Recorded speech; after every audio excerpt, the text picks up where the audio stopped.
Hello all, welcome to IAC. So రీసెంట్గా భారతదేశ ప్రభుత్వం భారతదేశంలోనే రెండవ అత్యంత ప్రతిష్టాత్మకమైన పద్మ పురస్కారాల్ని ప్రకటించడం జరిగింది.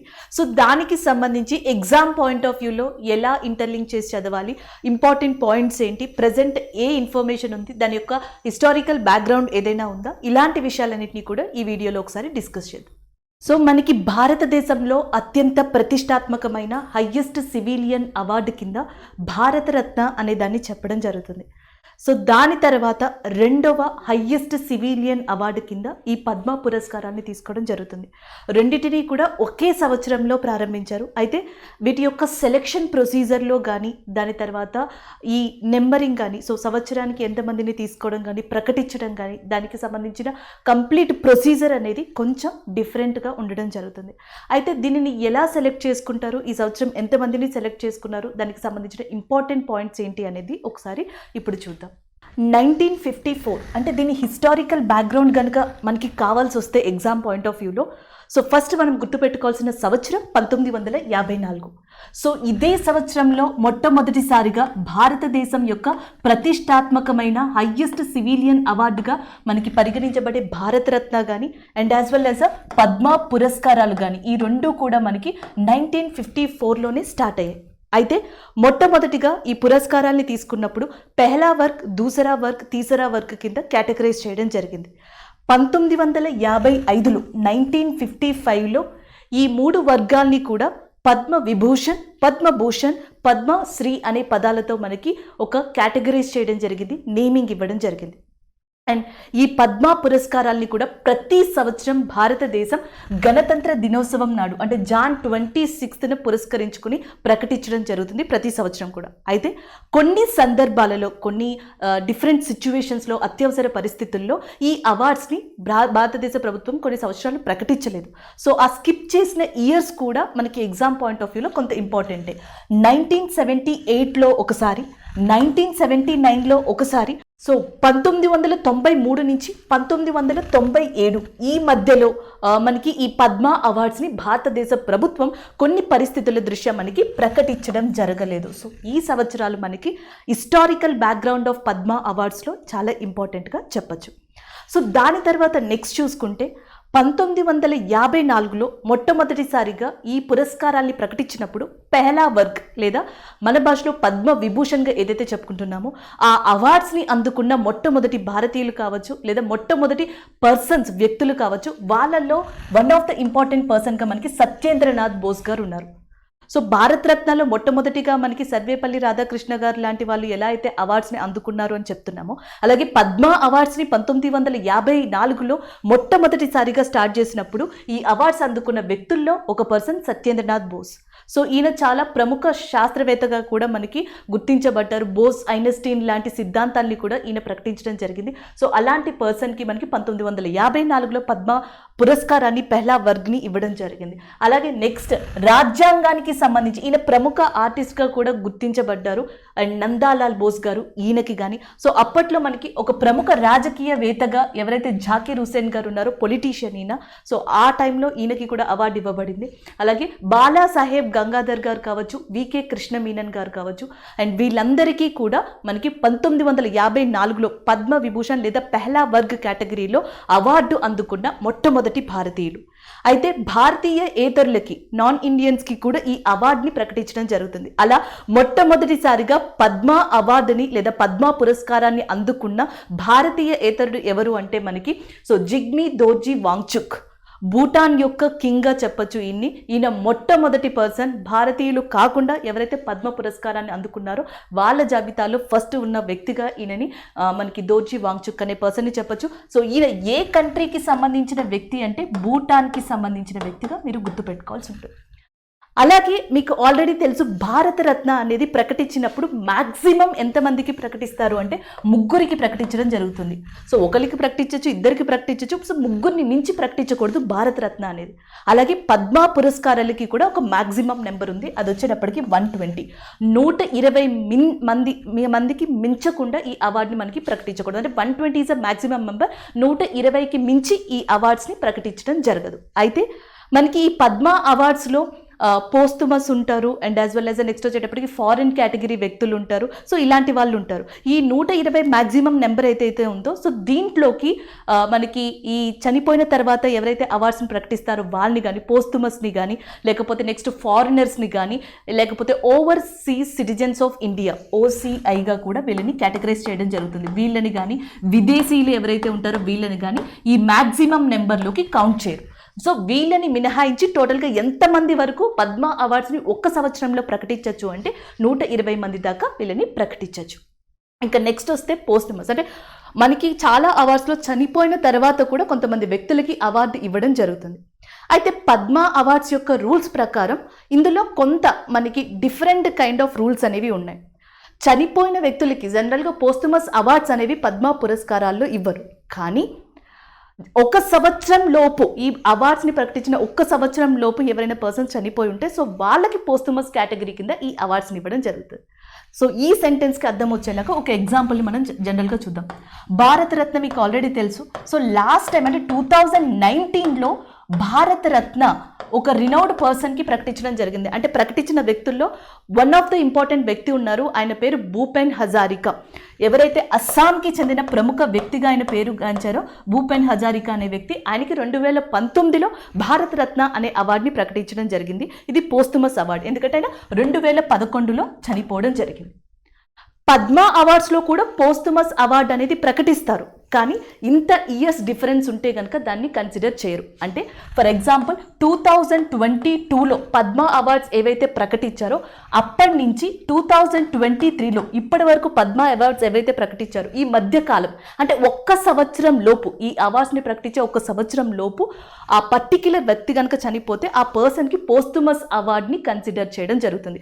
2022 ముందు కన్నా ఎవరైతే చనిపోయారో అలాంటి పర్సన్స్కి మనకి పోస్టుమస్ కేటగిరీలో ఈ పద్మ పురస్కారాలను ఇవ్వరు. ఇలాంటి రూల్స్ అనేవి భారతరత్నలో లేవు. సో ఇది భారతరత్నకి and as well as next వచ్చేటప్పటికి మన పద్మ పురస్కారాలకు ఉన్న చిన్న డిఫరెన్స్గా కూడా మనం చెప్పొచ్చు. సో పోస్టుమస్ అవార్డ్స్ని కన్సిడర్ చేయరని చెప్తారు, బట్ ఎక్స్ట్రీమ్ కేటగిరీ అంటే ఒక సంవత్సరం లోపు ఎవరైతే బాగా ప్రముఖమైన వ్యక్తులు ఉన్నారో అలాంటి వాళ్ళని మాత్రం ఈ కండిషన్లో మినహాయించి ఈ అవార్డ్స్ని ఇవ్వడం జరుగుతుంది. ఫర్ ఎగ్జాంపుల్కి ములాయం సింగ్ యాదవ్ గారిని చెప్పొచ్చు. ఉత్తరప్రదేశ్ యొక్క ఫార్మర్ చీఫ్ మినిస్టర్ అయిన ములాయం సింగ్ యాదవ్ గారు 2022లో మరణించడం జరిగింది. సో ఆయనకి పోస్టుమస్ అవార్డు కింద పద్మ విభూషణ్ అవార్డుని మనకి ఇవ్వడం జరిగింది. అది ఇక్కడ మనకి మెయిన్ కండిషన్. అండ్ ఇంకొక ఇంపార్టెంట్ థింగ్ ఏంటి అంటే ఒక పర్సన్ జనరల్గా ఈ పద్మశ్రీ, పద్మభూషణ్, పద్మవిభూషణ్ అవార్డ్స్ని కూడా అందుకోవచ్చు. ఫర్ ఎగ్జాంపుల్ జాకిర్ హుసేన్ గారు. సో జాకిర్ హుసేన్ గారు ఈ సంవత్సరం పద్మ విభూషణ్ అవార్డుని అందుకున్నారు మనకి మ్యూజిషియన్ కేటగిరీలో. అదే జాకిర్ హుసేన్ గారు మనకి డిఫరెంట్ అంటే పద్మశ్రీ, పద్మభూషణ్ అవార్డ్స్ని కూడా అందుకున్నారు. 3 కేటగిరీస్లో కూడా ఈయన అవార్డు అందుకున్నారు. సో ఇలా ఒక పర్సన్ ఈ కేటగిరీస్లో అవార్డు అందుకున్నప్పుడు ఆయనకి సంబంధించి కూడా ఒక రూల్ అనేది, ఒక ఇంక్లూజన్ అనేది ఉంది. ఒక పర్సన్కి ఒక పద్మ అవార్డు ఇచ్చిన తర్వాత, అది పద్మశ్రీ కావచ్చు లేదా పద్మభూషణ్ కావచ్చు, ఒక పద్మ అవార్డు ఇచ్చిన తర్వాత అదే పర్సన్కి మళ్ళీ పద్మ అవార్డుని ప్రకటించాలంటే మినిమం 5 సంవత్సరాల గ్యాప్ అనేది మనకి కన్సిడర్ చేయాలి. 5 ఇయర్స్ గ్యాప్ తర్వాత, అంటే ఇప్పుడు 5 సంవత్సరాల ముందర మనకి జాకిర్ హుసేన్ గారికి పద్మ విభూషణ్, పద్మభూషణ్ అనే అవార్డుని ప్రకటించారనుకోండి, వెనువెంటనే ఆయనకి పద్మ విభూషణ్ అనేది ప్రకటించడం జరగదు. ఇమీడియట్గా అనేది కుదరదు. 5 సంవత్సరాల గ్యాప్ తర్వాత నెక్స్ట్ కేటగిరీ అవార్డుని ప్రకటించడం జరుగుతుంది. సో ఇది కూడా ఒక ఇంక్లూజన్గా మీరు పద్మ అవార్డ్స్లో గుర్తుపెట్టుకోవాల్సి ఉంటుంది. సో ఇవి కొన్ని important background of Padma awards కింద మనం చెప్పొచ్చు. సో నెక్స్ట్ వచ్చేటప్పటికి అసలు ఎలా నామినేట్ చేస్తారు, ఎలా కన్సిడర్ చేస్తారు, దీనిని ఎట్లా ప్రకటిస్తారు అనేది కూడా the procedure and the selection process of Padma awards అనేది కూడా చాలా ఇంపార్టెంట్. ఎందుకంటే MCQస్లో మనం పద్మ అవార్డ్ కమిటీ మీద క్వశ్చన్స్ని ఎక్స్పెక్ట్ చేయొచ్చు. సో జనరల్గా ఇదేంటి అంటే ఏదైతే గవర్నమెంట్ ఆఫ్ ఇండియా మనకి ఒక పర్టిక్యులర్ డేట్ని ప్రతి సంవత్సరం ప్రకటిస్తుంది. అలా ప్రకటించిన ఆ డేట్స్ మధ్యలో భారతీయులు ఎవరైనా సరే తనని తాను సెల్ఫ్గా నామినేట్ చేసుకోవచ్చు, లేదా ఒక పర్టిక్యులర్ పర్సన్ని, ఎవరైనా ఒక పర్సన్ మనకి విశిష్ట సేవలు అందించిన లేదా ప్రఖ్యాత పర్సన్స్ ఎవరైనా ఉన్నా వారిని కూడా నామినేట్ చేయొచ్చు. రాష్ట్ర ప్రభుత్వాలు చేయొచ్చు, వివిధ డిపార్ట్మెంట్స్ చేయొచ్చు, భారతీయులు కూడా ఈ నామినేషన్స్ని చేయొచ్చు. అందుకే పీపుల్స్ పద్మ అని చెప్పేసి కూడా దీన్ని పిలవడం జరుగుతుంది. ఎందుకంటే సెల్ఫ్ నామినేషన్ ఉంది, పబ్లిక్ ఒపీనియన్ అనేది ఉంది. సో పబ్లిక్కే నామినేషన్ అనేది ప్రక్రియలో పాల్గొనొచ్చు. సో ఇదంతా కూడా మనకి ఈ ప్రొసీజర్లో వన్ ఆఫ్ ద మెయిన్ థింగ్గా ఉంది.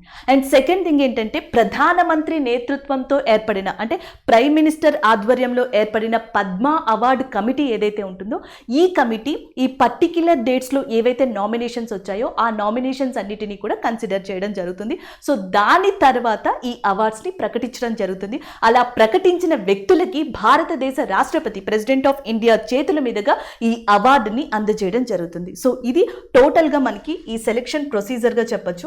సో దాని తర్వాత చూస్తే జనరల్గా ఈ కమిటీకి సంబంధించి ఎలాంటి క్వశ్చన్స్ అడగచ్చు అంటే ప్రధానమంత్రి నేతృత్వంలో ఇది ఏర్పడుతుంది, ఇది ఫస్ట్ పాయింట్. అండ్ సెకండ్ వచ్చేటప్పటికి ఈ కమిటీలో 4 నుంచి 6 సభ్యుల వరకు ఉంటారు. అలాగే as well as cabinet secretary, కేంద్రం యొక్క కార్యదర్శి ఎవరైతే ఉన్నారో క్యాబినెట్ సెక్రటరీ ఉంటారు.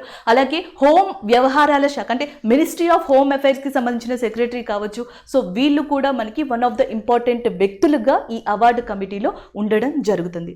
అలాగే ఇప్పుడు ఆల్రెడీ ఎవరైతే గవర్నమెంట్ సెక్టార్లో వర్క్ చేస్తున్నారో ఆ పర్సన్స్ని కూడా నామినేట్ చేయొచ్చు. అది పబ్లిక్ సెక్టార్లో వర్క్ చేసినా లేకపోతే సివిల్ సర్వెంట్స్గా ఉన్న అలాంటి వాళ్ళందరినీ కూడా మనకి నామినేట్ చేయొచ్చు. కేవలం డాక్టర్స్ కానీ సైంటిస్ట్ కానీ వాళ్ళకి మాత్రమే ఈ నామినేషన్స్లో ఎగ్జంప్షన్ ఉంది. సో వాళ్ళని నామినేట్ చేయలేం ఆల్రెడీ గవర్నమెంట్ సెక్టార్లో వర్క్ చేస్తున్న ఈ 2 కేటగిరీల్లో ఉన్న వాళ్ళకి. And as well as next కనుక మనం చూసుకున్నట్టయితే ఏ కేటగిరీస్లో ఈ అవార్డుని ప్రకటించడం జరుగుతుంది. ఒకటి వచ్చేటప్పుడు మీరు ఇక్కడ చూడొచ్చు ఆర్ట్, కళారంగానికి సంబంధించి, అది ఫోటోగ్రఫీలో కావచ్చు, సినిమా కావచ్చు. ఎగ్జాంపుల్ మనకి ఎంఎం కీరవాణి గారికి మనకి అవార్డుని అందించడం జరిగింది. అది సినిమాటిక్ రంగం కావచ్చు, మ్యూజిక్కి సంబంధించి కావచ్చు. ఇట్లా సోషల్ వర్క్కి సంబంధించి ఆ కమ్యూనిటీకి సంబంధించి పర్టికులర్గా వర్క్ అందించినందుకు, కాంట్రిబ్యూషన్స్ అందించినందుకు. అండ్ నెక్స్ట్ పబ్లిక్ అఫైర్స్ ఏవైతే ఉన్నాయో సాధారణంగా పొలిటీషియన్స్, రాజకీయవేత్తలు కానీ, ఫార్మర్ చీఫ్ మినిస్టర్స్ కానీ, ఫార్మర్ గవర్నర్స్ కానీ ఇలాంటి వాళ్ళు ఎవరైతే ఉన్నారో సో అలాంటి రంగానికి సంబంధించిన వాళ్ళందరికీ కూడా పబ్లిక్ అఫైర్స్లో ఈ అవార్డు అనేది ఇవ్వబడుతుంది. అలాగే సైన్స్ అండ్ ఇంజనీరింగ్, సో దీంట్లో మనకి ఇది చాలా ఇంపార్టెంట్ అండి. ఎందుకంటే మ్యాథమెటిక్స్ రంగానికి సంబంధించి కానీ లేదా స్పేస్ ఇంజనీరింగ్కి, న్యూక్లియర్ సైన్స్, ఐటీ ఇలా అన్ని సబ్జెక్ట్స్కి సంబంధించి సైన్స్ అండ్ ఇంజనీరింగ్ కేటగిరీలోకి వస్తే ఈ కేటగిరీలో కూడా అవార్డ్స్ అనేది అందించడం జరుగుతుంది. అలాగే సివిల్ సర్వీస్కి సంబంధించి, స్పోర్ట్స్కి సంబంధించి, అలాగే నెక్స్ట్ అదర్ ఫీల్డ్స్ అంటే వన్యప్రాణి సంరక్షణ చేసిన వాళ్ళు కానీ లేకపోతే మానవ హక్కుల కోసం ఎవరైతే పోరాడతారో వాళ్ళు కానీ వీళ్ళందరికీ కూడా ఈ అవార్డ్స్ని ప్రకటించడం జరుగుతుంది. గతంలో మనకి చిప్కో ఉద్యమానికి సంబంధించి ఎవరైతే వన్ ఆఫ్ ద ఇంపార్టెంట్ పర్సన్గా ఉన్నారో సుందర్లాల్ బహుగుణ గారు, ఆయనకి కూడా మనకి ఈ వైల్డ్ లైఫ్ ప్రొటెక్షన్ కేటగిరీలోనే అవార్డు ప్రకటించడం జరిగింది. దానిని ఆయన తిరస్కరించడం జరిగింది. సో అలాంటివి కూడా మనకి గతంలో వార్తల్లోకి వచ్చాయి. ఇలా వివిధ కేటగిరీస్లో మనకి ఈ human rights, wild life protection చాలా ఇంపార్టెంట్. అవి కాకుండా కళారంగానికి సంబంధించి, సివిల్ సర్వీస్కి సంబంధించి, public affairs, science and engineering and sports రంగానికి సంబంధించి ముఖ్యంగా ఈ అవార్డ్స్ని ఈ కేటగిరీస్లో ఇవ్వడం జరుగుతుంది. సో ఇది ఈ అవార్డ్స్ని ఎలా ఇస్తారు, ఆ కమిటీ ఏంటి, దీని సెలెక్షన్ ప్రొసీజర్ ఎలా ఉంటుంది, ఎవరెవరు నామినేట్ అవ్వచ్చు, అండ్ దీనికి ఎగ్జంప్షన్స్ ఏమున్నాయి, ఈ అవార్డు 3 కేటగిరీస్లో ఉంటే ఒకేసారి ఇస్తారా లేదా దీనికి సంబంధించి ఏదైనా పర్టిక్యులర్ రూల్ ఉందా, సో చనిపోయిన వారికి ఎగ్జంప్షన్స్ ఏంటి, ఇవన్నీ కూడా ఈ బ్యాక్గ్రౌండ్ ఆఫ్ పద్మ అవార్డ్స్లో చూసాం. అంటే జనరల్గా పద్మ అవార్డ్స్ ఎవరికి ఇచ్చారు అని అడిగే ఎంసీక్యూస్ని మనం ఈ కరెంట్ అఫైర్ నుంచి ఎక్స్పెక్ట్ చేయొచ్చు. లేదా ఇందులో ఈ పద్మ అవార్డ్స్కి సంబంధించి ఏది కరెక్ట్, ఏది రాంగ్, ఎన్ని కరెక్ట్ ఎన్ని రాంగ్ అని కూడా అడిగితే ఈ హిస్టారికల్ బ్యాక్గ్రౌండ్ అనేది మీకు బాగా యూజ్ అవుతుంది. అయితే ప్రజెంట్ ఎంతమందికి అవార్డ్స్ ప్రకటించారు, వాళ్ళలో ఎవరు ఇంపార్టెంట్ అనేది ఒకసారి చూద్దాం. సో ఈ సంవత్సరం గవర్నమెంట్ ఆఫ్ ఇండియా 74వ గణతంత్ర దినోత్సవం సందర్భంగా టోటల్గా 106 మందికి 106 మెంబర్స్కి మనకి పద్మ పురస్కారాలని ప్రకటించడం జరిగింది. సో దాంట్లో మనకి పద్మ విభూషణ్ వచ్చేటప్పటికి 6గురికి ప్రకటించడం జరిగింది. జనరల్గా టోటల్ నెంబర్ అనేది చాలా ఇంపార్టెంట్. దాని తర్వాత ఫస్ట్ కేటగిరీ కూడా చాలా ఇంపార్టెంట్. ఎందుకంటే చాలా విశిష్టమైన సేవలు ఎవరైతే అందిస్తారో, చాలా ఏళ్ల తరబడి ఒక కాంట్రిబ్యూషన్ అనేది విశిష్టంగా ఎవరైతే అందిస్తారో సో అలాంటి పర్సన్స్కి ఈ పద్మ విభూషణ్ అవార్డు అనేది ఇవ్వడం జరుగుతుంది. సో దాని తర్వాత నెక్స్ట్ వచ్చేటప్పటికి పద్మభూషణ్, ఇది 9 మందికి టోటల్గా ఇవ్వడం జరిగింది. సో రిమైనింగ్ పద్మశ్రీ 91 మందికి ఇవ్వడం జరిగింది. అలాగే దీంట్లో డిఫరెంట్ కేటగిరీస్ అడగచ్చు. ఎలాంటివి అడుగుతారంటే విమెన్స్ ఎంతమంది ఉన్నారు అని చెప్పేసి టోటల్గా 17 మెంబర్స్ మనకి విమెన్స్ ఉన్నారు. ఈ 106 అవార్డ్స్ ఏవైతే వచ్చాయో దీంట్లో 17 మంది మహిళలు ఈ పద్మ అవార్డుని తీసుకోవడం జరిగింది. అలాగే నెక్స్ట్ వచ్చేటప్పటికి మనకి 2 ఫారినర్స్ ఉన్నారు ఈ అవార్డుని అందుకున్న వాళ్ళల్లో. అలాగే 7 పోస్టమస్ అవార్డ్స్ ఉన్నాయి, అంటే చనిపోయిన తర్వాత లేదా మరణానంతరం ఇచ్చే అవార్డ్స్ ఏవైతే ఉంటాయో అవి 7 ఉన్నాయి. సో ఇవి కేటగిరీస్ అండి జనరల్గా. అలాగే తెలుగు రాష్ట్రాలకి సంబంధించి కూడా చాలా ఇంపార్టెంట్, ఎందుకంటే స్టేట్ ఎగ్జామ్స్లో అడుగుతారు కాబట్టి. సో టోటల్గా 12 మంది తెలుగు వ్యక్తులకి ఈ పద్మ పురస్కారం అనేది లభించడం జరిగింది. అందులో మనకి ఆంధ్రప్రదేశ్కి సంబంధించి 7గురికి వివిధ కేటగిరీస్లో ఈ పద్మ అవార్డు అనేది మనకి ప్రదానం చేయడం జరిగింది. అలాగే తెలంగాణ ఏదైతే ఉందో, సో తెలంగాణకి సంబంధించి కూడా వివిధ కేటగిరీలో టోటల్గా 5గురికి ఈ అవార్డుని ప్రకటించడం జరిగింది. సో టోటల్గా 106 మందికి ఈ పద్మ పురస్కారాల్ని 2023కి గాను భారతదేశ ప్రభుత్వం ప్రకటించింది. అండ్ ఇంకా చెప్పాలంటే ఈ పద్మశ్రీ అవార్డ్స్లో మనకి 26 మంది అన్సంగ్ హీరోస్గా పిలువబడే వ్యక్తులు కూడా ఉన్నారు. అంటే చాలా ఏళ్ల తరబడి భారతదేశంలో మారుమూల ప్రాంతాల్లో కానీ లేదా ఇంపార్టెంట్ విషయాల్లో కానీ విశిష్టమైన సేవల్ని అందించి అండ్ అక్కడ చాలా ఇంపార్టెంట్ డెవలప్మెంట్ చేసి చాలామంది భారతీయులకి వాళ్ళ గురించి తెలియకుండా ఉన్న వ్యక్తులు ఎవరైతే ఉన్నారో వాళ్ళని జనరల్గా మనం అన్సంగ్ హీరోస్గా గుర్తించడం జరుగుతుంది. అలాంటి వాళ్ళు 26 మంది మనకి ఈ పద్మ అవార్డ్స్ని ఈ సంవత్సరం అందుకోవడం జరిగింది. సో వాళ్ళల్లో ఇంపార్టెంట్ వ్యక్తులు, ఎగ్జామ్ పాయింట్ ఆఫ్ వ్యూలో మనం గుర్తుపెట్టుకోవాల్సిన పాయింట్స్ అనేవి ఒకసారి చూద్దాం. సో ఫస్ట్ పద్మ విభూషణ్ కేటగిరీకి వచ్చేటప్పటికి టోటల్గా 6గురికి ఈ అవార్డు రావడం జరిగింది. దాంట్లో వన్ ఆఫ్ ద ఇంపార్టెంట్ పర్సన్గా మనం జాకీర్ హుస్సేన్ గారిని చెప్పొచ్చు. సో జాకీర్ హుస్సేన్ గారి విషయంలో ఎగ్జామ్ పాయింట్ ఆఫ్ వ్యూలో ఏంటంటే ఈయన ఏ రంగానికి సంబంధించి అవార్డు వచ్చింది అని అడగచ్చు. ఆర్ట్స్ కళా రంగానికి సంబంధించి ఈయనకి పద్మ విభూషణ్ అనే అవార్డు వచ్చింది. ఎస్పెషల్లీ ఆర్ట్స్లో దేనికి సంబంధించి అంటే మీకు ఆల్రెడీ తెలుసు సంగీతం. అండ్ ఈయన ఒక ప్రముఖ ఇన్స్ట్రుమెంట్ వాయిద్యంలో చాలా నిపుణులుగా చెప్పడం జరుగుతుంది, అదే తబలా. సో ప్రముఖ ఇన్స్ట్రుమెంట్ అయిన తబలా నిపుణులుగా పేరుగాంచిన జాకీర్ హుస్సేన్ గారికి ఈ సంవత్సరం మనకి పద్మ విభూషణ్ అవార్డు అనేది రావడం జరిగింది. స్వతహాగా ఈయన ముంబై లేదా మహారాష్ట్ర ప్రాంతానికి సంబంధించిన వ్యక్తి. అలాగే గతంలో 1988లో 1988లో ఈయనకి పద్మశ్రీ అవార్డు అనేది రావడం జరిగింది. దాని తర్వాత 2002లో ఈయనకి పద్మభూషణ్ అనే అవార్డు రావడం జరిగింది.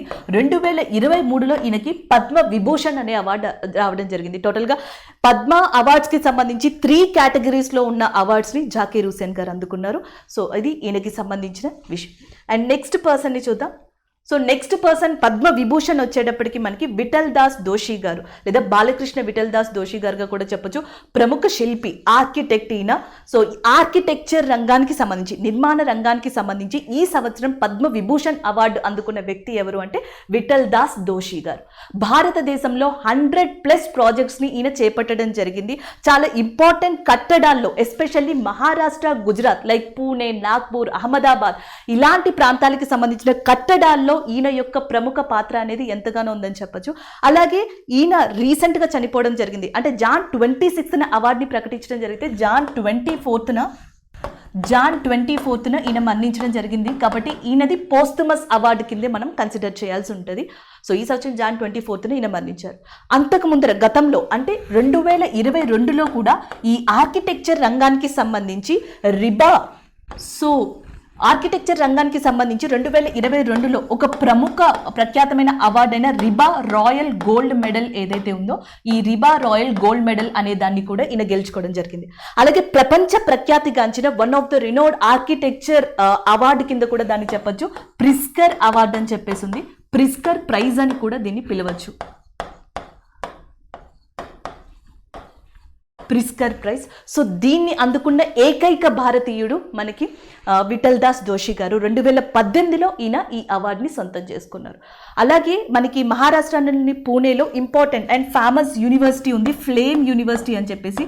ఇది ఆర్కిటెక్చర్లో, దీని యొక్క ఆర్కిటెక్చర్లో చాలా ఇంపార్టెంట్గా కూడా చెప్పొచ్చు. అలాంటి ఆర్కిటెక్చర్లో కాంట్రిబ్యూట్ చేశారు విఠల్ దాస్ దోషి గారు. అండ్ నెక్స్ట్ పర్సన్ని చూసుకుంటే కనుక మనకి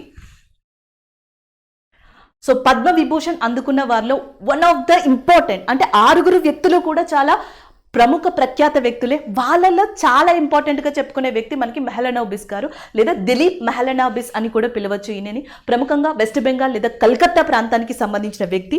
వైద్య రంగానికి సంబంధించి లేదా మెడిసిన్కి సంబంధించి ఈయనకి పద్మ విభూషణ్ అవార్డు అనేది లభించింది. అండ్ ఈయన విషయంలో మనం ఇంపార్టెంట్గా గుర్తుపెట్టుకోవాల్సిన ఒక విషయం ఏంటి అంటే ORSగా చెప్పొచ్చు, ఓరల్ రీహైడ్రేషన్ సాల్ట్. జనరల్గా డయేరియా వచ్చినప్పుడు కానీ, డీహైడ్రేషన్ అయినప్పుడు కానీ, బాడీకి ఎనర్జీ రావడం కోసం ఈ ఓఆర్ఎస్ని యూజ్ చేయడం జరుగుతుంది. మొట్టమొదటిగా ఈయన దీనిని వాడుకలోకి తీసుకొచ్చినప్పుడు ఇది అంత భారతదేశంలో ప్రఖ్యాతిగాంచలేదు. 1971లో ఇండో పాక్ వార్ లేదా బంగ్లాదేశ్ లిబరేషన్ వార్ జరిగినప్పుడు చాలా మంది బంగ్లాదేశీయులకి డయేరియా అనేది సోకడం జరిగింది. సో వాళ్ళకి ఈ ఓఆర్ఎస్ని మనకి అందజేయడం జరిగింది, చాలా మందిని సేవ్ చేయడం జరిగింది. దాని తర్వాత భారతదేశంలోని పలు ప్రాంతాల్లో, దాని తర్వాత ప్రపంచమంతటా కూడా ఈ ఓఆర్ఎస్ యొక్క వాడకాన్ని వ్యాప్తి చేయడం జరిగింది. దాదాపుగా ప్రతి సంవత్సరం ప్రపంచంలో 5 కోట్ల మందిని ఈ ఓఆర్ఎస్ అనేది డైరెక్ట్గా లేదా ఇండైరెక్ట్గా మనకి సేవ్ చేయడం జరుగుతుంది. అలాంటి ఓఆర్ఎస్ని కనిపెట్టిన లేదా ప్రపంచానికి ఇచ్చిన దిలీప్ మెహ్లనోబిస్ ఎవరైతే ఉన్నారో ఈయనకి వైద్య రంగానికి సంబంధించి ఈ అవార్డు అనేది పద్మ విభూషణ్ కేటగిరీలో రావడం జరిగింది. అండ్ నెక్స్ట్ పర్సన్ చూద్దాం. పద్మ విభూషణ్ కేటగిరీలో మనకి ఎస్ఆర్ శ్రీనివాస్ వరదాన్, సైన్స్ అండ్ ఇంజనీరింగ్కి సంబంధించి వచ్చింది. ఇందాకలే చెప్పాను, సైన్స్ అండ్ ఇంజనీరింగ్లో మ్యాథమెటిక్స్ రంగం కూడా కలుస్తుందని. ఈయన ఇండో అమెరికన్, భారతీయ అమెరికన్ పర్సన్గా చెప్పొచ్చు ఈయనని. సో జనరల్గా గణిత శాస్త్రజ్ఞుడు, ప్రముఖ గణిత శాస్త్రజ్ఞుడు. ఈయన ప్రాబబిలిటీ థియరీ ఏదైతే ఉందో దాంట్లో కాంట్రిబ్యూషన్ చేసినందుకు గాను ఈయనకి ఈ అవార్డు అనేది రావడం జరిగింది. 20th సెంచరీ ఫేమస్ లేదా ఇంపార్టెంట్ మ్యాథమెటిషియన్గా కూడా ఈయన పేరుగాంచారు. 20వ శతాబ్దపు అత్యంత ప్రఖ్యాతిగాంచిన గణిత శాస్త్రవేత్త, ప్రాబబిలిటీ థియరీలో కాంట్రిబ్యూషన్స్ చేసిన శ్రీనివాస్ వరదాన్ ఇండో అమెరికన్. ఈయనకి సైన్స్ అండ్ ఇంజనీరింగ్ విభాగంలో ఈ అవార్డు అనేది లభించింది. అలాగే గణిత శాస్త్రంలో, మ్యాథమెటిక్స్ రంగంలో నోబెల్ ప్రైజ్గా కూడా దీన్ని పరిగణిస్తారంట. జనరల్గా ఏబెల్ ప్రైజ్ అనేది. సో ఏబెల్ ప్రైజ్ అనేది పరిగణించడం జరుగుతుంది. అలాంటి ఏబెల్ ప్రైజ్ని 2007లో అందుకున్న వ్యక్తి శ్రీనివాస్ వరదాన్ గారు. సో ఈయనకి కూడా ఈ అవార్డు అనేది లభించింది. అండ్ నెక్స్ట్ చూసుకుంటే కనుక మనకి కర్ణాటకకి సంబంధించిన ఫార్మర్ చీఫ్ మినిస్టర్ అయిన మల్లయ్య కృష్ణ, సోమన్నహల్లి మల్లయ్య కృష్ణ ఎవరైతే ఉన్నారో పబ్లిక్ అఫైర్స్ రంగంలో ఈయనకి పద్మ విభూషణ్ అవార్డు అనేది లభించింది.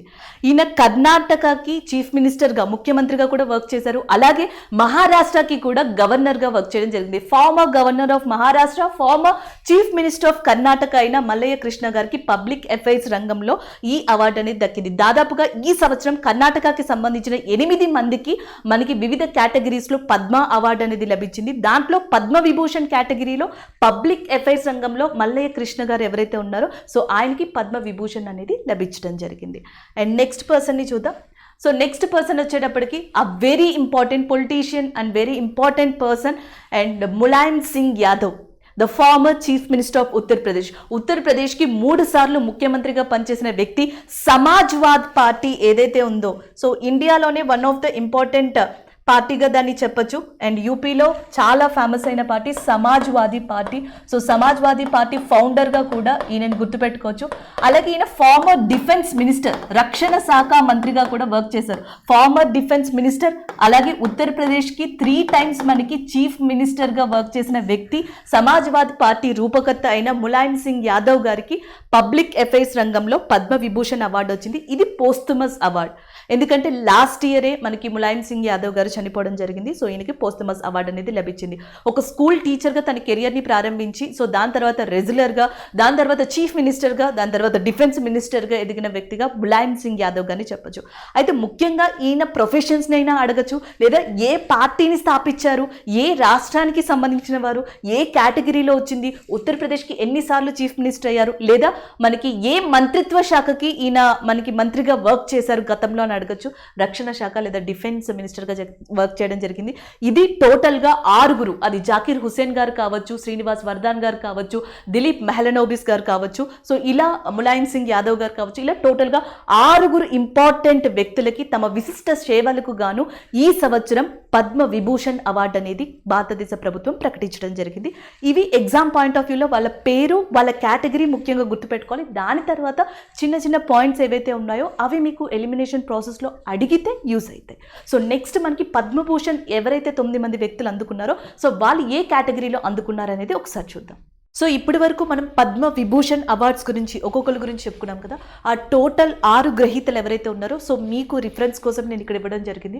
మనం ఆల్రెడీ చెప్పుకున్నట్టుగా ఇక్కడ చూడొచ్చు మీరు, బాలకృష్ణ దోషి గారు గుజరాత్కి సంబంధించి మరణానంతరం ఈయనకి అవార్డు ఇవ్వడం జరిగింది, ఆర్కిటెక్చర్ నిర్మాణ రంగానికి సంబంధించి. సో నెక్స్ట్ జాకిర్ హుసేన్ గారు, సో ఈయన 3 అవార్డ్స్ని అందుకున్నారు, ఇప్పుడు పద్మ విభూషణ్ అవార్డు అందుకున్నారు. మహారాష్ట్ర లేదా ముంబైకి సంబంధించిన వ్యక్తి, ఆర్ట్స్ రంగానికి ఎస్పెషల్లీ తబలా దాంట్లో ఈయన సుప్రసిద్ధులు. సో నెక్స్ట్ వచ్చేటప్పటికి మీరు చూడొచ్చు కృష్ణ గారు, సో ఈయన కర్ణాటకకి సంబంధించి పబ్లిక్ అఫైర్స్ రంగంలో ఈయనకి ఈ అవార్డు అనేది లభించింది. కర్ణాటక యొక్క ముఖ్యమంత్రిగా వర్క్ చేశారు, మహారాష్ట్ర గవర్నర్గా కూడా వర్క్ చేశారు. సో నెక్స్ట్ చూసుకుంటే మనకి దిలీప్ కుమార్ గారు ఎవరైతే ఉన్నారో, దిలీప్ మెహల్ నోబిస్, మెడిసిన్ రంగానికి సంబంధించి వెస్ట్ బెంగాల్కి సంబంధించిన వ్యక్తి. సో ఓఆర్ఎస్కి సంబంధించి కాంట్రిబ్యూషన్కి గాను ఈయనకి పద్మ విభూషణ్ అవార్డు ఈ సంవత్సరం లభించింది. శ్రీనివాస్ వరదాన్ గారు ఇండో అమెరికన్ ఈయన, సో ఈయన ఇండో అమెరికన్ గణిత శాస్త్రజ్ఞుడు, సైన్స్ అండ్ ఇంజనీరింగ్ విభాగంలో ఈయన ప్రోబబిలిటీ థియరీ ఏదైతే ఉందో కాంట్రిబ్యూషన్ చేసినందుకు పద్మ విభూషణ్ అవార్డు అనేది లభించింది. సో నెక్స్ట్ ములాయం సింగ్ యాదవ్, ఉత్తరప్రదేశ్కి సంబంధించిన వ్యక్తి. ఉత్తరప్రదేశ్కి 3 సార్లు చీఫ్ మినిస్టర్గా వర్క్ చేశారు, రక్షణ శాఖ మంత్రిగా కూడా వర్క్ చేశారు, సమాజ్వాద్ పార్టీ అనే దాన్ని కూడా స్థాపించారు. మరణానంతరం పబ్లిక్ అఫైర్స్ కేటగిరీలో ఈయనకు అవార్డు వచ్చింది. అంటే టోటల్గా 6 పద్మ విభూషణ్ అవార్డ్స్ వచ్చాయి. ఈ 6గురిలో 2కి మరణానంతరం అవార్డు, అంటే పోస్టుమస్ ఇక్కడ వచ్చేటప్పటికి 2కి రావడం జరిగింది. సో అది మీరు ఓవరాల్గా ఈ పద్మ విభూషణ్ అవార్డ్స్కి సంబంధించి గుర్తుపెట్టుకోవాల్సిన అంశాలు. సో నెక్స్ట్ పద్మభూషణ్ చూద్దాం. సో టోటల్గా మనకి పద్మ విభూషణ్ 6గురికి ఇవ్వడం జరిగింది, అలాగే పద్మభూషణ్ వచ్చేటప్పటికి 9 మందికి ఇవ్వడం జరిగింది. సో ఆ 9 మందిలో 2కి స్పిరిచువల్ కేటగిరీలో అవార్డ్స్ని ఇచ్చారు. సో ఆ స్పిరిచువల్ కేటగిరీలో మనకి వన్ ఆఫ్ ద అవార్డ్ని అందుకున్న పర్సన్ మనకి చిన్న జిఆర్ స్వామీజీ గారు. సో ఈయనకి పద్మభూషణ్ అనే అవార్డుని 2023కి గాను భారతదేశ ప్రభుత్వం ప్రకటించడం జరిగింది. ఈయన ఒక వేదిక్ ఫిలాసఫర్ లేదా వేదాంతిగా ఈయనని చెప్పచ్చు. అండ్ ఈయన దేనికి కాంట్రిబ్యూషన్ చేశారంటే, ఈయన ప్రముఖ వైష్ణవిస్ట్గా కూడా చెప్పడం జరుగుతుంది, వైష్ణవిస్ట్. అలాగే తెలంగాణకి సంబంధించిన ఏదైతే ప్రముఖ విగ్రహం ఉందో, రామానుజన్ గారి విగ్రహం, సో దాని యొక్క నిర్మాణం లేదా ప్రతిష్టాత్మకంలో ఈయన వన్ ఆఫ్ ద ఇంపార్టెంట్ వ్యక్తిగా కూడా ఉన్నారు, కీలక వ్యక్తిగా కూడా. అలాగే ఈయన చాలా ట్రస్ట్లని ప్రారంభించారు అండ్ ఆశ్రమాల్ని కూడా నిర్మించారు. దాంట్లో శంషాబాద్లో జీవ ఆశ్రమం అనే దాన్ని శంషాబాద్లో నిర్మించి చాలా చాలా సేవల్ని అందించడం జరిగింది. అలాగే ట్రస్ట్ విషయానికి వచ్చేటప్పటికి మనకి వికాస తరంగిణి అనే ఒక ట్రస్ట్ని కూడా ఈయన మనకి స్టార్ట్ చేయడం జరిగింది. వికాస తరంగిణి అనే ట్రస్ట్ ద్వారా అనేక సమాజ సేవల్ని అందించడం జరిగింది. జీవ అనే ఆశ్రమాన్ని ఒకదాన్ని శంషాబాద్లో ఏర్పాటు చేయడం జరిగింది. వైష్ణవిజాన్ని ముందుకు తీసుకెళ్ళడం జరిగింది. అలాంటి ప్రముఖ వేదిక్ ఫిలాసఫర్ అండ్ వైష్ణవిస్ట్ అయిన చిన్న జిఆర్ స్వామీజీ గారికి స్పిరిచువల్ కేటగిరీలో పద్మభూషణ్ అనే అవార్డుని ప్రకటించారు. సో నెక్స్ట్ పర్సన్ చూసేటప్పటికి మీరు ఇక్కడ చూడొచ్చు, సైన్స్ అండ్ ఇంజనీరింగ్ విభాగానికి సంబంధించి వచ్చింది.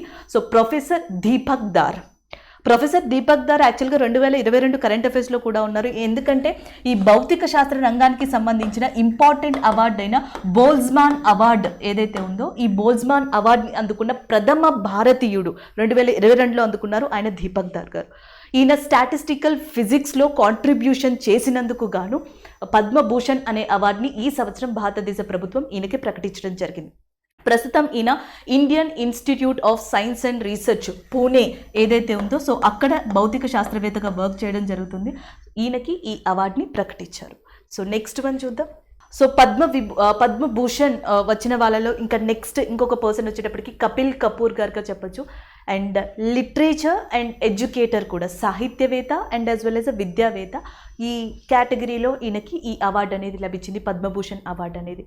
యాక్చువల్గా ఇండియన్ నాలెడ్జ్ సిస్టమ్కి సంబంధించి ఈయన చాలా విశిష్ట సేవలను అందించారు. చాలా తక్కువ మంది మాత్రమే దీని గురించి ఇండియాలో చర్చించడం జరుగుతుంది, ఇండియన్ నాలెడ్జ్ సిస్టమ్ అనే దాన్ని. సో దానికి సంబంధించి ఈయన చాలా రీసెర్చ్ని చేయడం జరిగింది. అంతేకాకుండా హిందూయిజానికి సంబంధించిన ఎన్సైక్లోపీడియా ఏదైతే ఉందో దాంట్లో 11 వాల్యూమ్స్ని ట్రాన్స్లేట్ చేయడంలో ప్రముఖ పాత్ర వహించిన వ్యక్తిగా కూడా కపిల్ కపూర్ గారిని చెప్పడం జరుగుతుంది. అండ్ ఈయనని ఒక్కొక్క సందర్భంలో కూడా father of academy of Indian knowledge సిస్టమ్గా కూడా పిలవడం జరుగుతుంది. సో అది ఆయనకి సంబంధించిన కొంత ఇంపార్టెంట్ ఇన్ఫర్మేషన్, ఆయన బ్యాక్గ్రౌండ్. అలాంటి లిటరేచర్ అండ్ ఎడ్యుకేషన్కి సంబంధించిన కపిల్ కపూర్ గారికి పద్మభూషణ్ అవార్డు అనేది లభించింది. As well as Jawaharlal Nehru యూనివర్సిటీలో ఈయన ఒకప్పుడు వైస్ ఛాన్సలర్గా కూడా, వైస్ ఛాన్సలర్గా కూడా వర్క్ చేయడం జరిగింది. అండ్ ఇండియాలో చాలా, అంటే ఇండియన్ నాలెడ్జ్ సిస్టమ్కి సంబంధించి కావచ్చు, లిటరేచర్కి సంబంధించి కావచ్చు, అండ్ సాహిత్య అకాడమీ స్పాన్సర్ చేసే పోయటిక్ రీసెర్చ్కి సంబంధించిన దాంట్లో కూడా ఈయన చాలా ప్రముఖ బాధ్యతల్ని వహించడం జరిగింది. నెక్స్ట్ వన్ చూద్దాం. సో నెక్స్ట్ వచ్చేటప్పటికి పద్మభూషణ్ కేటగిరీలో ఈ ట్రేడ్ అండ్ ఇండస్ట్రీ పారిశ్రామికవేత్తగా ఈ అవార్డుని అందుకున్న వ్యక్తి Kumaramangalam Birla. Aditya Birla group of industries యొక్క చైర్మన్గా ఈయన ప్రస్తుతం ఉన్నారు. సో ఈయనకి ట్రేడ్ అండ్ ఇండస్ట్రీలో మనకి పద్మభూషణ్ అనే అవార్డుని ఇవ్వడం జరిగింది. అండ్ నెక్స్ట్ చూసుకుంటే కనుక మనకి పద్మభూషణ్ అవార్డులో మనకి Kamlesh D Patel others and spiritual, అంటే నేను ఆల్రెడీ చెప్పాను పద్మభూషణ్ కేటగిరీలో ఇద్దరికి స్పిరిచువల్ దాంట్లో మనకి అవార్డ్స్ని ఇవ్వడం జరిగింది. ఒకటి చిన్నజీఆర్ స్వామి గారికి ఇవ్వడం జరిగింది అండ్ ఇంకొకటి వచ్చేటప్పటికి డి పటేల్ గారికి. సో ఎవరైతే కమలేష్ డి పటేల్ ఉన్నారో ఈయన మనకి యోగాకి సంబంధించి కూడా ఒక ఇంపార్టెంట్ వేత్తగా ఉన్నారు and as well as spiritual పర్సన్గా కూడా ఉన్నారు. అలాగే హార్ట్ఫుల్నెస్ అనే ఒక ఫౌండేషన్ని కూడా ఈయన ఎస్టాబ్లిష్ చేయడం జరిగింది. ఒక్కొక్కసారి మేబీ అడిగే ఛాన్సెస్ ఉన్నాయి కాబట్టి మీరు గుర్తుపెట్టుకోండి. హార్ట్ఫుల్నెస్ అనే ఒక ఆర్గనైజేషన్ని ఈయన ఎస్టాబ్లిష్ చేశారు. సో అలాంటి కమలేష్ డి పటేల్ గారికి స్పిరిచువల్ కేటగిరీలో పద్మభూషణ్ అనే అవార్డు లభించింది. సో నెక్స్ట్ పర్సన్ని కనుక మనం చూసుకుంటే భైరప్ప. సో భైరప్ప కర్ణాటకకి సంబంధించిన వ్యక్తి, సాహిత్యవేత్త అండ్ లిటరేచర్ అండ్ ఎడ్యుకేటర్ కూడా, సాహిత్యవేత్త అండ్ యాజ్ వెల్ యాజ్ విద్యావేత్త భైరప్ప గారు. చాలా బుక్స్ని రాసి ఉన్నారు కన్నడ లాంగ్వేజ్లో అండ్ కన్నడ లిటరేచర్ని ముఖ్యంగా మనకి ముందుకు తీసుకెళ్లిన వ్యక్తిగా కూడా చెప్పొచ్చు. సాహిత్య అకాడమీ అవార్డుని కూడా అందుకున్నారు ఈయన. సాహిత్య అకాడమీ అవార్డుని అందుకున్నారు అండ్ యాజ్ వెల్ యాజ్ ఇప్పుడు మనకి పద్మభూషణ్ అవార్డుని అందుకున్న వ్యక్తిగా భైరప్ప గారిని చెప్పొచ్చు. కర్ణాటకకి సంబంధించిన వ్యక్తి. ఈయనకి లిటరేచర్ అండ్ ఎడ్యుకేటర్గా ఈ అవార్డు అనేది లభించడం జరిగింది. అండ్ చాలా చాలా ప్రముఖమైన వ్యక్తి అండ్ ఎవరైతే సుధామూర్తి గారు ఉన్నారో సోషల్ వర్క్ కేటగిరీలో ఈమెకి ఈ అవార్డు అనేది లభించింది. సుధామూర్తి గారు జనరల్గా మనకి సోషల్ వర్క్తో పాటుగా ఒక ఇంపార్టెంట్ రైటర్గా కూడా తెలుసు. ఆమె ఆల్రెడీ 2022లో చాలా బుక్స్ని, 2021 to 2022లో కూడా చాలా ఇంపార్టెంట్ బుక్స్ని రిలీజ్ చేసి ఉన్నారు. The sage of two horns అని చెప్పేసి అండ్ ద గోపి డైరీస్ అని చెప్పేసి ఇలా డిఫరెంట్ బుక్స్ని ఈమె రిలీజ్ చేసి ఉన్నారు. సో ఆమె చేసిన సోషల్ కాంట్రిబ్యూషన్కి గాను ఈ సుధామూర్తి గారికి పద్మభూషణ్ అనే అవార్డుని ప్రకటించడం జరిగింది. నెక్స్ట్ వన్ చూసుకుంటే కనుక మనకి సుమన్ కళ్యాణ్పూర్ ఆర్ట్ విభాగంలో ఈమెకి అవార్డు రావడం జరిగింది. ప్రముఖ సింగర్గా, గాయనిగా ఈమెను చెప్పొచ్చు. జనరల్గా మనకి ఎవరైతే రఫీ మహమ్మద్, లతా మంగేష్కర్ కాలం నాటి వాళ్ళు ఉన్నారో వాళ్ళల్లో ఈమె కూడా ఒకరుగా చెప్పొచ్చు. కళ్యాణ్పూర్ అనే పర్సన్ని. ఈమె చాలా ప్రముఖమైన పాటల్ని 1960s 1970sలో మనకి వినిపించి ఉన్నారు. అలాంటి పర్సన్కి ఆర్ట్ రంగం, కళారంగంలో పద్మభూషణ్ అనే అవార్డుని ఇచ్చారు సుమన్ కళ్యాణ్పూర్ అనే వ్యక్తికి. నెక్స్ట్ వన్ చూద్దాం. సో ఈ పద్మభూషణ్ కేటగిరీలో ఇంకొక ఇంపార్టెంట్ మనకి సంగీత కళాకారునిగా వాణి జయరాం గారిని చెప్పొచ్చు. సౌత్ ఇండియాలో ఎస్పెషల్లీ దక్షిణ భారతదేశంలో ప్రముఖ గాయనిగా పేరు తెచ్చుకున్న వ్యక్తి. దాదాపుగా 1000 సినిమాల్లో 10,000 సాంగ్స్ దాకా మనకి రికార్డింగ్ ఇచ్చిన వ్యక్తిగా వాణి జయరాం గారిని చెప్పొచ్చు. 1960s 1970sలో కూడా ఆమె యొక్క ఏమంటారు ప్రఖ్యాత గాయనిగా పేరు పొందారు అండ్ దాన్ని కంటిన్యూ అవుతూ రావడం జరిగింది. అలాంటి వాణి జయరాం గారికి ఈమె అనేక ఫిలింఫేర్ అవార్డ్స్ని, అనేక పురస్కారాలని కూడా అందుకున్నారు అండ్ 2023లో పద్మభూషణ్ అవార్డు అనేది అందుకోవడం జరిగింది. సో టోటల్గా వీళ్ళు పద్మభూషణ్ అవార్డుని అందుకున్న 9 మంది వ్యక్తులు. దీంట్లో మనకి ఎడ్యుకేషన్ అండ్ లిటరేచర్కి సంబంధించిన వాళ్ళు ఉన్నారు, అలాగే ప్రముఖ గాయనీలు ఉన్నారు, అలాగే స్పిరిచువల్ పర్సన్స్ ఉన్నారు. సో వీళ్ళని ఈ కేటగిరీస్ పరంగా మీరు గుర్తుపెట్టుకుంటే సరిపోతుంది. అంటే MCQs అడిగినప్పుడు ఒక పర్సన్ దేనికి సంబంధించి ఏ అవార్డుని ఏ కేటగిరీలో అందుకున్నారు అనేది పద్మభూషణ్ అవార్డ్స్కి సంబంధించి ఇంపార్టెంట్గా మీరు ఎగ్జామ్ పాయింట్ ఆఫ్ వ్యూలో గుర్తుపెట్టుకోవాల్సిన పాయింట్స్గా చెప్పొచ్చు. అండ్ నెక్స్ట్ ఈ పద్మ అవార్డ్స్కి సంబంధించి ఇంకొంత ఇంపార్టెంట్ ఇంటర్లింక్ ఇన్ఫర్మేషన్ ఏదైతే ఉందో సో అది కూడా ఒకసారి చూద్దాం. సో ఇప్పటి వరకు మనం ఎవరైతే పద్మ విభూషణ్ అవార్డ్స్ చెప్పుకున్నాం, అలాగే నెక్స్ట్ పద్మభూషణ్ అవార్డ్స్ చెప్పుకున్నామో, ఈ పద్మభూషణ్ అవార్డ్స్ 9 మంది గ్రహీతల లిస్ట్ అనేది ఇక్కడ ఇవ్వబడింది. ఇక్కడ చూసుకోవచ్చు మీరు. కర్ణాటకకి సంబంధించి లిటరేచర్ అండ్ ఎడ్యుకేషన్కి సంబంధించి భైరప్ప గారు ఎవరైతే ఉన్నారో సో ఈయనకి మనకి పద్మభూషణ్ అవార్డు అనేది ఇవ్వబడింది. నెక్స్ట్ ప్రముఖ పారిశ్రామికవేత్త అయిన మహారాష్ట్రకి సంబంధించిన కుమారం మంగళం బిర్లా, ఎవరైతే Aditya Birla group of industries చైర్మన్గా ఉన్నారో సో ఆయనకి కూడా మనకి పద్మభూషణ్ అవార్డు అనేది లభించింది. సో నెక్స్ట్ దీపక్ దార్ మహారాష్ట్రకి సంబంధించి సైన్స్ అండ్ ఇంజనీరింగ్లో ఈయనకి అవార్డు అనేది లభించింది. అండ్ వాణి జయరాం గారు ప్రముఖ ఏమంటారు మనకి సంగీత రంగానికి సంబంధించి సంబంధించిన వ్యక్తి, ప్రముఖ గాయని. సో ఆర్ట్స్ రంగంలో తమిళనాడుకి సంబంధించి ఈమెకి కూడా పద్మశ్రీ అవార్డు పద్మభూషణ్ అవార్డు అనేది లభించింది. నెక్స్ట్ చిన్న జిఆర్ స్వామి, తెలంగాణకి సంబంధించి స్పిరిచువల్ లేదా ఆధ్యాత్మిక రంగానికి సంబంధించి పద్మభూషణ్ అవార్డు అనేది లభించింది. సో నెక్స్ట్ సుమన్ కళ్యాణ్పూర్, ఈమె కూడా ప్రముఖ గాయనిగా చెప్పొచ్చు, మహారాష్ట్రకి సంబంధించిన వ్యక్తి, ఆర్ట్స్ రంగంలో పద్మభూషణ్ అవార్డు అనేది లభించింది. కపిల్ కపూర్, ఢిల్లీకి సంబంధించిన వ్యక్తి, లిటరేచర్ అండ్ ఎడ్యుకేషన్లో ఈయనకి ఈ అవార్డు అనేది లభించింది. నెక్స్ట్ సుధామూర్తి గారు అందరికీ తెలిసిన వ్యక్తి, ఈమె కర్ణాటకకు సంబంధించిన వ్యక్తి, సామాజిక సేవ రంగంలో పద్మభూషణ్ అవార్డు అనే దాన్ని అందుకున్నారు.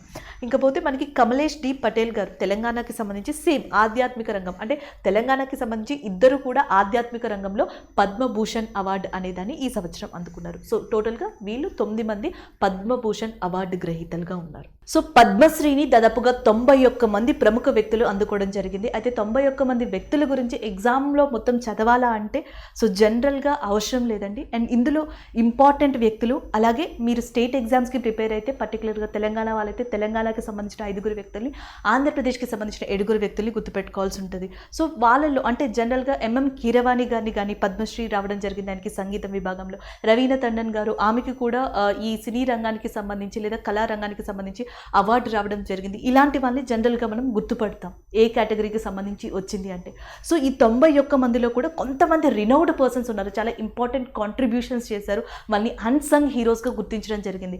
కల్చర్ పరంగా కావచ్చు, ప్రజల పరంగా కావచ్చు, ప్రదేశం పరంగా కావచ్చు, వాళ్ళు ఎగ్జామ్ పాయింట్ ఆఫ్ వ్యూలో ఇంపార్టెంట్గా మనం తీసుకోవచ్చు.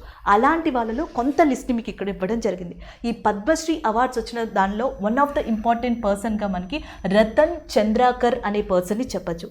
ఈయన జార్వా అనే తెగకి సంబంధించిన వ్యక్తి. జార్వా ట్రైబ్ ఏదైతే ఉందో సో ఆ ట్రైబ్కి సంబంధించిన వ్యక్తిగా మీరు గుర్తుపెట్టుకోవాలి. అండ్ ప్రదేశం వచ్చేటప్పటికి అండమాన్ అండ్ నికోబార్. సో అండమాన్లోని జార్వా తెగ ఏదైతే ఉందో సో వాళ్ళకి 1999లో మిసెల్స్ లేదా తట్టు అంటాం కదా, ఆ తట్టు వ్యాధి అనేది ఎక్కువగా వ్యాప్తి చెందింది. సో దానిని నిర్మూలించడంలో, దానికి సంబంధించి ట్రీట్మెంట్ ఇవ్వడంలో అండ్ యాజ్ వెల్ యాజ్ జార్వా టైప్ని దాదాపుగా 70 నుంచి 270 దాకా ఆల్మోస్ట్ అప్రాక్సిమేట్లీ ఆ సంఖ్యని పెంచడంలో కూడా కృషి చేసిన వ్యక్తిగా రతన్ చంద్రాకర్ గారిని చెప్పొచ్చు.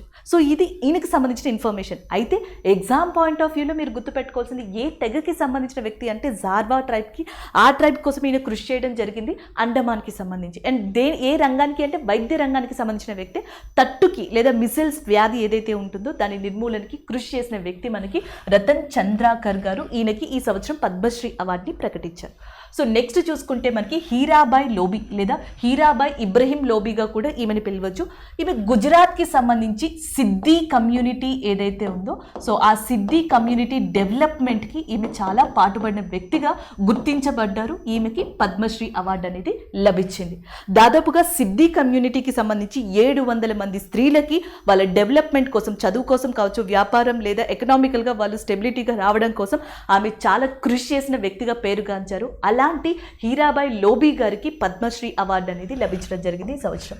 సో నెక్స్ట్ చూసుకుంటే మనకి మునీశ్వర్ చందర్ ధావర్. సో ధావర్ గారు కూడా ప్రముఖ వైద్యులు. ఈయన ఎస్పెషల్లీ ఈయన ఏ ప్రాంతానికి సంబంధించిన వ్యక్తి అంటే జబల్పూర్కి సంబంధించిన వ్యక్తిగా గుర్తుపెట్టుకోవచ్చు ఈయనని.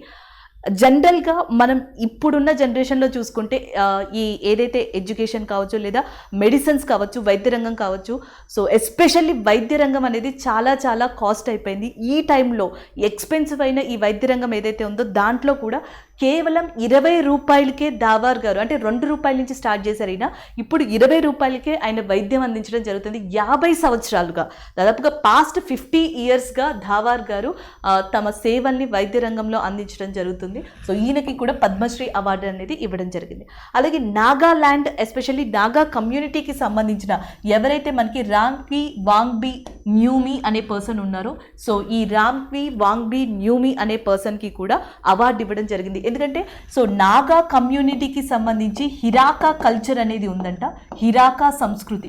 ఆ హిరాకా సంస్కృతి అనే దాన్ని ఈయన డెవలప్ చేసుకుంటూ కాపాడుకుంటూ వస్తూ ఉన్నారు. ఆ మూమెంట్లో కూడా ఈయన ఎంతో కాంట్రిబ్యూషన్ ఇవ్వడం జరిగింది హిరాకా అనే మూమెంట్లో. సో దానికి సంబంధించి న్యూమి గారికి కూడా పద్మశ్రీ అవార్డు అనేది ఇవ్వడం జరిగింది. సో నెక్స్ట్ చూసుకుంటే విపి అప్పుకుట్టన్ పుడువల్. సో నెక్స్ట్ పర్సన్, ఈయన కేరళకి సంబంధించిన వ్యక్తి, ప్రముఖ గాంధీయవాది.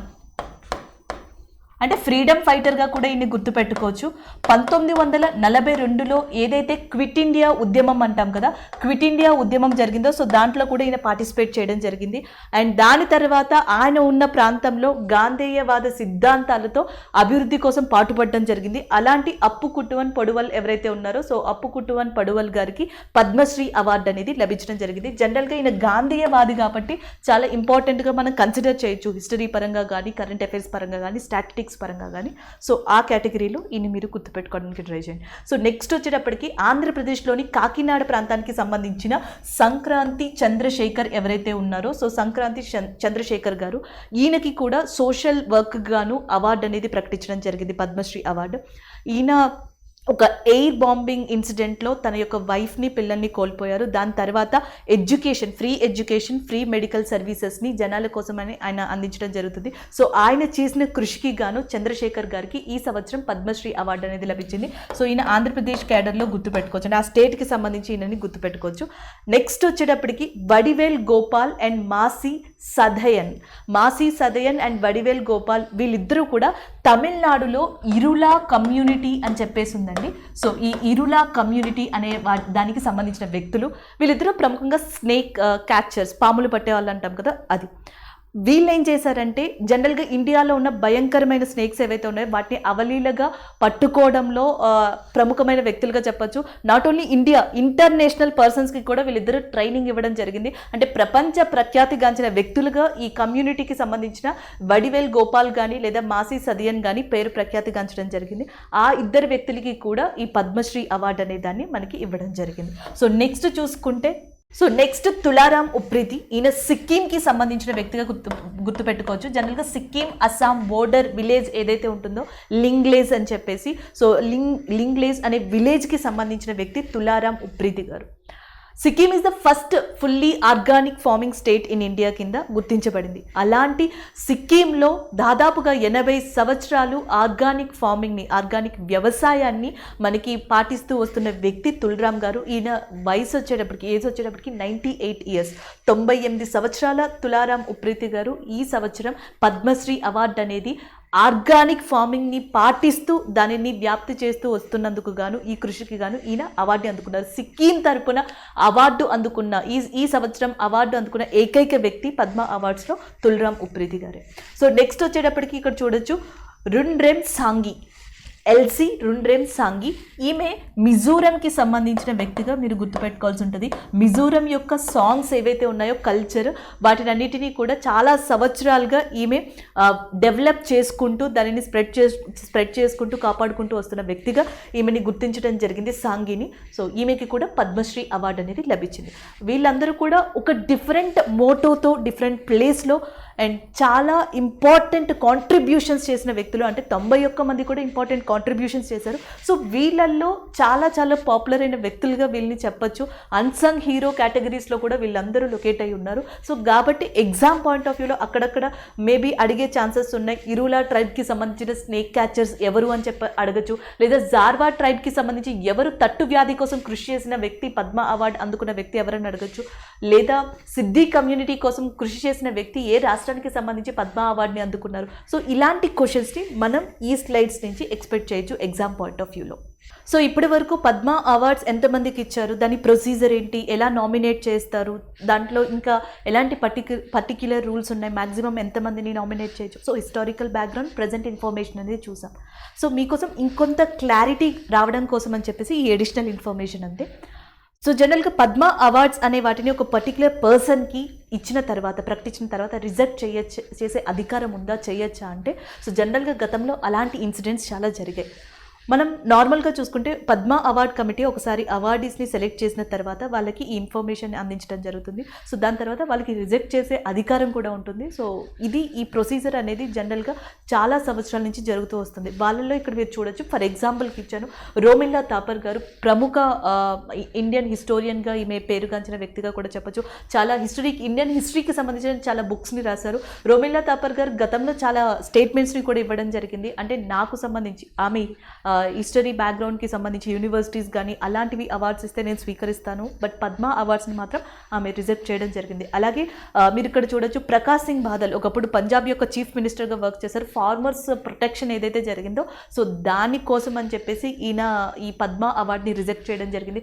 కేరళకి సంబంధించిన ఎవరైతే నంబోద్రి పాద్ ఉన్నారో ఆయన కావచ్చు, అండ్ స్పిరిచువల్ పర్సన్ అయిన స్వామి రంగనాథన్ గారు కావచ్చు, నేను ఫస్ట్లో చెప్పిన సుందర్లాల్ బహుగున్ గారు, ఇలా చాలామంది పద్మ అవార్డ్స్ని రిజెక్ట్ చేసిన వాళ్ళు ఉన్నారు. సో చాలామంది పద్మ అవార్డ్స్ని ఇనీషియల్గా రిజెక్ట్ చేశారు కొన్ని కారణాల వల్ల. దాని తర్వాత నెక్స్ట్ మళ్ళీ కొన్ని సంవత్సరాల తర్వాత ప్రకటించిన తర్వాత వాటిని యాక్సెప్ట్ చేసిన సందర్భాలు కూడా ఉన్నాయి. సో ఈ 2 ప్రొసీజర్స్ కూడా పద్మ అవార్డ్స్లో ఒక భాగమే.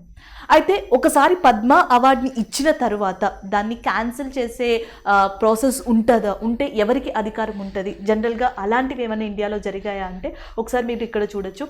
భారతదేశానికి ఒలింపిక్ గేమ్స్లో 2 సార్లు మెడల్ తీసుకొచ్చిన ప్రముఖ రెజ్లర్ సుశీల్ కుమార్ గారు, ఈయనకి 2011లో భారతదేశ ప్రభుత్వం పద్మ అవార్డుని ప్రకటించడం జరిగింది. అయితే రీసెంట్గా మనకి గత కొన్ని సంవత్సరాల్లో ఈయన ఏదైతే కొన్ని కాన్స్పిరసీస్లో ఇరుక్కున్నారో, కొన్ని అభియోగాలు ఉన్నాయి ఈయన పైన మర్డర్కి సంబంధించి కానీ మిగతా ఇష్యూస్లో కానీ, ఆ టైంలో చాలా వార్తల్లోకి రావడం జరిగింది. పద్మ అవార్డుని వెనక్కి తీసుకుంటారా, దానికి సంబంధించి క్యాన్సిల్ చేస్తారని. అప్పుడు పద్మ అవార్డ్ కమిటీ క్లియర్గా చెప్పడం జరిగింది, ఒకసారి ఒక పర్సన్కి పద్మ అవార్డు ఇచ్చిన తర్వాత ఆ అవార్డుని క్యాన్సిల్ చేయడం కానీ, రిజిస్టర్ నుంచి పేరుని కంప్లీట్గా తొలగించడం కానీ, దాని మీద డెసిషన్ తీసుకునే అధికారం ప్రెసిడెంట్ ఆఫ్ ఇండియాకి ఉంటుంది అని చెప్పేసి పద్మ అవార్డు కమిటీ చెప్పడం జరిగింది. సో అలా ఒకసారి ప్రకటిస్తే ఆ సంసద్ పత్రం ఏదైతే ఉంటుందో దాన్ని మెడల్ని వెనక్కి తిరిగి ఇచ్చేయాల్సి ఉండడం జరుగుతుంది. సో ఇది టోటల్గా పద్మ అవార్డ్స్కి సంబంధించిన ఇన్ఫర్మేషన్గా చెప్పచ్చు. అయితే మనకి స్టేట్ ఎగ్జామ్స్ కూడా ఉన్నాయి కాబట్టి ఒక్కసారి ఆంధ్రప్రదేశ్కి సంబంధించి ఎవరికి అవార్డ్స్ వచ్చాయి, తెలంగాణకి సంబంధించి ఎవరికి అవార్డ్స్ వచ్చాయి అనేది ఒకసారి చూద్దాం. ఆల్రెడీ మనం ఫస్టే డిస్కస్ చేసుకున్నాం. సో తెలుగు రాష్ట్రాలకి సంబంధించి 12 మందికి వివిధ కేటగిరీస్లో ఈ పద్మ అవార్డ్స్ని ప్రకటించడం జరిగింది అని చెప్పేసి, దాంట్లో ఆంధ్రప్రదేశ్కి సంబంధించి 7గురికి, తెలంగాణకి సంబంధించి 5గురికి అవార్డు ఇవ్వడం జరిగింది. సో ఆంధ్రప్రదేశ్లో 7గురికి కూడా పద్మశ్రీ అవార్డునే ఇవ్వడం జరిగింది. అయితే వివిధ రంగాలకి సంబంధించి, ఫర్ ఎగ్జాంపుల్ సంగీత దర్శకుడు ఎవరైతే మనకి ఎంఎం కీరవాణి గారు ఉన్నారో, సో ఆయనకి కళ లేదా ఏదైతే సంగీత విభాగం ఉందో దాంట్లో ఆయనకి ఈ పద్మశ్రీ అవార్డు అనేది ఇవ్వడం జరిగింది. నెక్స్ట్ వచ్చేటప్పటికి ఆల్రెడీ మనం డిస్కస్ చేసుకున్నాం, కాకినాడకి సంబంధించిన చంద్రశేఖర్ గారు ఎవరైతే ఉన్నారో ఆయనకి సామాజిక సేవ లేదా సామాజిక సేవ ఏదైతే ఉందో దానికి సంబంధించి పద్మశ్రీ అవార్డుని ఇచ్చారు. So next Ganesh Nagappa Krishnaraj Nagar, so ఎవరైతే ఉన్నారో సైన్స్ అండ్ ఇంజనీరింగ్ విభాగానికి సంబంధించి సో ఆయనకి ఈ అవార్డు అనేది ఇవ్వడం జరిగింది. నెక్స్ట్ సివి రాజు గారు కళకి సంబంధించి ఈయనకి ఈ అవార్డు అనేది ప్రదానం చేయడం జరిగింది. అలాగే నెక్స్ట్ అబ్బారెడ్డి నాగేశ్వరరావు గారు ఎవరైతే ఉన్నారో ఆయనకి సైన్స్ అండ్ ఇంజనీరింగ్కి సంబంధించి ఈ పద్మశ్రీ అనేది ప్రకటించడం జరిగింది. కోట సచ్చిదానంద శాస్త్రి గారు కళారంగానికి సంబంధించి, ప్రకాష్ చంద్రసూద్ గారు ఎవరైతే ఉన్నారో సాహిత్యం మరియు విద్యకి సంబంధించి, ఇలా ఈ 7గురికి కూడా ఆంధ్రప్రదేశ్కి సంబంధించి పద్మశ్రీ అవార్డు అనేది ప్రకటించడం జరిగింది. సో తెలంగాణకి సంబంధించి 5 టోటల్గా మనకి పద్మ అవార్డ్స్ని అందుకున్నారు 5గురు. ఈ 5గురిలో 2కి పద్మభూషణ్ అవార్డు అనేది లభించింది. అది కూడా ఆధ్యాత్మిక రంగానికి సంబంధించి చిన్నజీఆర్ స్వామి గారు and as well as Patel గారు ఎవరైతే ఉన్నారో వీళ్ళిద్దరికీ కూడా మనకి ఆధ్యాత్మిక రంగం లేదా స్పిరిచువల్ రంగానికి సంబంధించి పద్మ అవార్డ్స్ వచ్చాయి. ఇక మిగతా 3 ఎవరైతే ఉన్నారో తెలంగాణకి సంబంధించి వాళ్ళకి పద్మశ్రీ అవార్డు అనేది లభించింది. దాంట్లో ఇక్కడ మీరు చూడొచ్చు విజయ్ గుప్తా గారు ఎవరైతే ఉన్నారో ఆయనకి సైన్స్ అండ్ ఇంజనీరింగ్ విభాగానికి సంబంధించి రావడం జరిగింది. అలాగే హనుమంతరావు గారు, పసుపులేటి హనుమంతరావు గారు ఎవరైతే ఉన్నారో ఆయన వైద్య రంగానికి సంబంధించి అవార్డు రావడం జరిగింది. బి రామకృష్ణారెడ్డి గారు ఎవరైతే ఉన్నారో సాహిత్యం విద్యకి సంబంధించి ఈయనకి అవార్డు రావడం జరిగింది. సో జనరల్గా ఫస్ట్ మీరు ఆ పర్టికులర్ స్టేట్కి సంబంధించి ఎంతమందికి అవార్డ్స్ వచ్చాయి, ఏ కేటగిరీలో వచ్చాయి అనేది గుర్తుపెట్టుకోండి. సో దాని తర్వాత వాళ్ళు దానికోసం ఏదైనా కాంట్రిబ్యూట్ చేసి ఉంటారు. ఫర్ ఎగ్జాంపుల్ ఇందాక మనం ఆంధ్రప్రదేశ్ పద్మశ్రీ అవార్డ్స్ చెప్పుకున్నప్పుడు సివి రాజు గారు అని ఉన్నారు కళ రంగానికి సంబంధించి, ఆర్ట్స్కి సంబంధించి. ఈ ఏటి కొప్పాక బొమ్మలు అంటాం కదా, ఏటి కొప్పాక టాయ్స్ అని చెప్పేసి, సో వాటికి ఆ హస్తకళకి సంబంధించి ఏమంటారు విశిష్ట సేవల్ని అందించినందుకు ఆయనకి ఆ పద్మశ్రీ అవార్డు వచ్చింది. అలా ఒక్కొక్క పర్టికులర్ పర్సన్ ఒక్కొక్క దానికి కాంట్రిబ్యూట్ చేసి ఉంటారు. ఒకసారి మీరు పద్మభూషణ్ అయిన తర్వాత so next important Padma Shri awards, historical background, దాని తర్వాత మీ పర్టిక్యులర్ స్టేట్కి సంబంధించి పర్సన్స్ ఏ అవార్డుని అందుకున్నారు, ఎలాంటి కాంట్రిబ్యూషన్ చేశారు అనేది ఒక్కసారి మీరు నోట్స్ చేసి పెట్టుకుంటే సో టోటల్గా ఇందులోంచి ఏ క్వశ్చన్ వచ్చినా సరే మీరు ఎగ్జామ్ పాయింట్ ఆఫ్ వ్యూలో ఈజీగా ఆన్సర్ చేయొచ్చు. Thank you.